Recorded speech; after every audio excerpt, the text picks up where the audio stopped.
E durante toda essa semana, sem dúvida alguma, o que tem preenchido os noticiários são os interrogatórios dos réus do Núcleo 1, o núcleo crucial da suposta tentativa de golpe de Estado que aconteceu durante o governo do ex-presidente Jair Bolsonaro e que estão sendo realizados lá na primeira turma, no Supremo Tribunal Federal, sob a condução do relator ministro Alexandre de Moraes.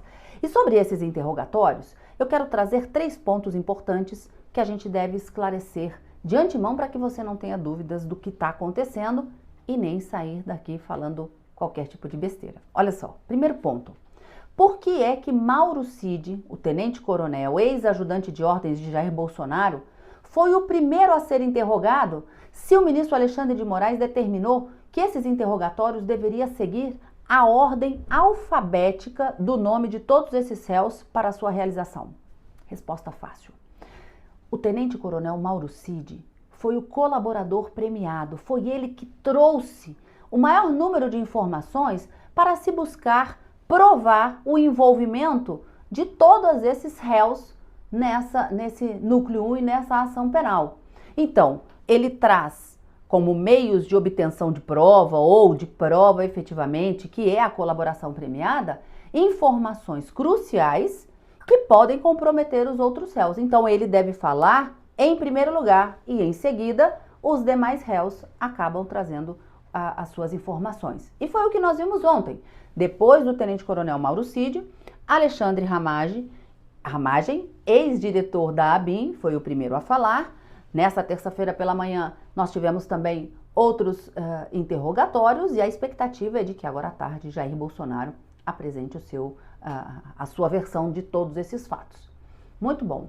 O segundo ponto é a pergunta que foi feita pelo ministro Alexandre de Moraes ao tenente-coronel Mauro Cid acerca da colaboração premiada. Ele perguntou assim, o senhor fez durante 4 ou 5 vezes acordos de colaboração premiada e isso não pode acontecer. De acordo com a legislação, a colaboração ela não pode ser seletiva, picadinha, fracionada, eu vou falando de pouquinho. Não!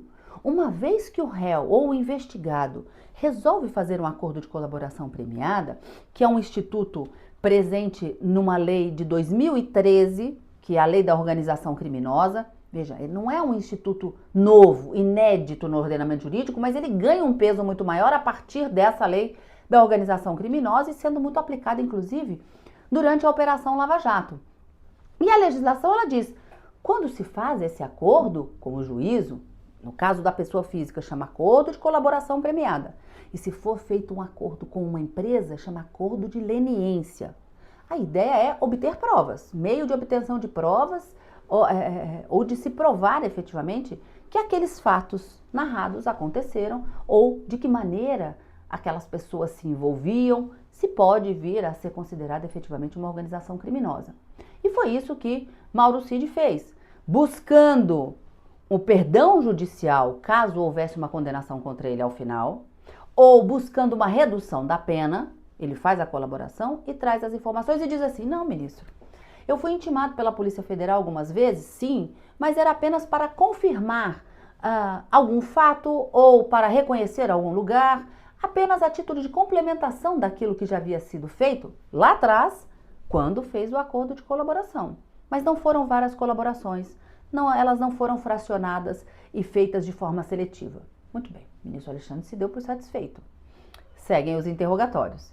E a terceira pergunta, o terceiro ponto que eu queria colocar aqui, é sobre uma situação que envolve os réus e que muita gente acaba me perguntando. Karina, durante o interrogatório, o réu pode mentir? A resposta é não. Não, ele tem o dever de lealdade com a ação penal, com os atos processuais penais. Isso pode comprometer até lá na frente, na hora da aplicação da sua pena. Mas não, ele não deve mentir. Mas existe sim a possibilidade dele permanecer em silêncio. Então ele não deve mentir, mas pode se omitir? Pode. É o chamado princípio da não autoincriminação. Você já deve ter ouvido falar daquela história de que ninguém é obrigado a fazer prova contra si mesmo. E a Constituição diz assim lá no artigo 5º, O réu será informado de todos os seus direitos, vírgula, inclusive o de permanecer calado. Direito do silêncio. E ele pode, de repente, se a pergunta que foi feita para ele puder incriminá-lo, ao invés de mentir, ele permanece o quê? Reserva-me no direito de ficar calado e não responder a pergunta. Ele pode responder parcialmente ou ele pode deixar de responder. E isso não pode incriminá-lo. E esse princípio da não autoincriminação, não fazer prova contra si mesmo, está tanto na Constituição Federal como em tratados internacionais de direitos humanos firmados pelo Brasil, como o Pacto de San José, da Costa Rica. Mas se amanhã ou depois você for perguntado se o réu pode mentir no interrogatório, não pode. Agora, uma certeza a gente tem. Se você for convocado para ser testemunha em um processo, aí, meu amigo, aí que você não pode mentir mesmo. Porque a testemunha, a figura da testemunha é diferente do réu. A testemunha, ela está compromissada a falar a verdade. Sob pena de qual crime? Falso testemunho. Se mentir e o juiz pegar, sai preso da audiência. Vai correr esse risco? Claro que não. Eu trago mais outras questões ao longo dessa semana, no decorrer dos interrogatórios. A gente se vê.